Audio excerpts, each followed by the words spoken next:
Oh, you read a lot? Like how much? Around 200 books a year, but sometimes more. This year will definitely be more. What the fuck? Do you have no life? You should really focus on quality over quantity. Excuse me? But can we not be rude to me over my reading habits, please? Look, I know that people are out here thinking that 200 books is too many books to read in a year. I know. And maybe it is too many books to read in a year for some people. But screens give me migraines. So video games are mostly out. And movies are just boring unless they're Everything Everywhere All at Once or Spider-Man Across the Spider-Verse, both of which, delicious. And TV is utter trash unless it's the new Marvel Echo show, which is probably the best TV show ever made. But other than that,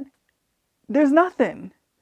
So, forgive me if I read more than other people do, okay? Get off my dick about it, Kyle. Yes, most of these are audiobooks from the library. Not all, but most. Yes, I DNF shitty books I don't like. And yes, I will totally DNF an audiobook if it has a bad reader and switch to the paper book because I cannot for the life of me focus on reading on an e-reader. I don't have it. So I read 200 books a year, and if you can't handle that, you can just leave me alone. By the way, if you are new here, hi, my name is Em. I use they, them pronouns. This channel is chaos. Do not form expectations. I will not meet them. Just a reminder that I am not out here demanding everyone read as much as I read. I am not judging you for how much or what genre or what medium or anything that you like. I am just one non-binary idiot out here trying to use the library to the fullest extent that I am allowed. I have no credit cards, but my library holds are maxed out. So if you are done grilling me about my life choices, we can get to my favorite books of 2024 so far.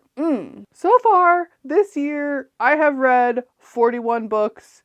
January is almost always my biggest reading month because what else is there to do when it's dark and pouring rain? So here are my 9 4.5 and 5-star books so far in 2024. Yes, I use a 5-star scale. I have shit for memory and I have to use some kind of scale to remember things. Okay, is that allowed? No? Well, I'm still gonna use it. One is Quietly Hostile by Samantha Irby, 4.5 stars, non-fiction essay. This was the first book I read this year, and oh baby, it slaps, it's funny and wild and down to earth, and it's about poop and death, and did I skim the parts about Sex in the City? Yes. Have I ever seen that show? No. Did those parts make any sense to me? No. Was the entire book exactly what I needed to drag myself into yet another new year? Yes. Please more. I will read anything Samantha Irby writes forever. Get on board. Number 2, Foundryside by Robert Jackson Bennett. 4.5 stars. Fiction fantasy. This is my token white male author in the list. Am I mostly obsessed with the magic tech system? Yes. Are there also queer smoochies? Yes. Does it center the life of an enslaved person without shying away from the actual horrors of that experience? Also, yes. I had so much fun just imagining like how I would experiment with the magic tech system to create new spell combinations. So fun. The characters are great. The environment is great. It just feels very full. Did I Google, is Robert Jackson Bennett problematic before I included him in this list? Yes, I did. Because, you know, humans are out here always trying to invent new ways to do nonsense. So I just had to check. You know, you gotta check those things. Number 3, The Rise and Fall of the East by Yasheng Huang. 4.5 stars, nonfiction, history, economics. Learned so much about a thing I had never heard of. Did you know about the history of the Chinese civil service exams, the Kuja? These exams had this deep impact on the culture and governance of China for like thousands of years. It's bonkers. And the book does this amazing job of connecting all of these different threads throughout Chinese history and different impacts that these worldviews and approaches to governance had on the way that China behaved in different parts of their history. It is so good. Good for brains. Learn thing, not know about thing before. So, snacked. Number 4, The Blue Machine by Helen Zersky. I literally just finished it like an hour ago. 4.5 stars, nonfiction science. Do you want to get obsessed with the ocean? Because this book is the gateway drug. It is this deeply personal science writing that integrates culture and history and science, everything from super specific biology and chemistry to Hawaiian canoeing and the transition from sailing to steamboats, from the bottom of the thermocline all the way through the wild nature of sound and currents and biological interactions on these huge scales. But it is also very much about how humans become servants of our mechanisms and lose the habit of visceral, immediate, necessary understanding and connection to the natural world as a means of survival. It's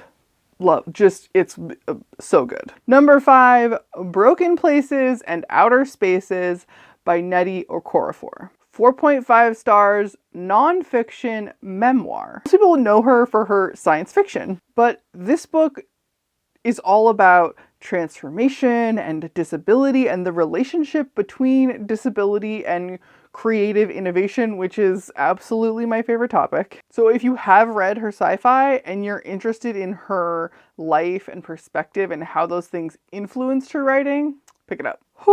Number 6, y'all. What My Bones Know by Stephanie Fu. 5 stars. Non-fiction memoir. Are you in the headspace for a very intense journey through trauma and CPTSD and recovery and every therapy that she tried and how they worked, all from the daughter of Malaysian immigrants to the United States? Because this book, this book is amazing, but it's a lot. Make sure you got a fresh water bottle. Make sure you've had 2 good nights of sleep in a row. Get ready to soak. Number 7, Sure, I'll Join Your Cult by Maria Bamford. 5 stars. Nonfiction essay. Are we noticing that one of my favorite genres at the moment is people got mentals and disabilities and do life? Because it's me! Stephanie Fu's book is the super intense version of this, the 200-hour ramen version of this. Bamford's book is the funny, scrungly, accidentally murdering an elderly pug version of this. There's a lot of mental health memoir in the world, but Bamford just knows how to hit the spot exactly right. Number 8, a break from mental health memoir is The Raven Tower by Anne Leckie. 5 stars. Fantasy fiction. It is written in second person, i.e., you did this and you did that. And it's written as a diary or a letter to one of the main characters from a god in the world. It's so unusual. I don't think I've ever seen another book written quite like this. It switches back and forth between the present of the story in the book and the god's long, deep history in the world. It really got into my heart. And the ending, loved it so much. And number 9, my last on the list for today, is Strong Female Character by Fern Brady. 5 stars. Non-fiction essay. An autistic Scottish woman blasts her way through this memoir. It had me in a full body clench at several spots. Late diagnosed autistic life is like really intense and weird, and this book, it really shows what it's like to have autism and have you and everybody around you not know what it is. Know what's going on. That was my experience, and reading it in this book, yes. We come along to the mental hospital. We come along to the stripper pole. We come along to the comedy club. It's so good. Oh my god, I loved it. Hope you like these recommendations. Okay, bye!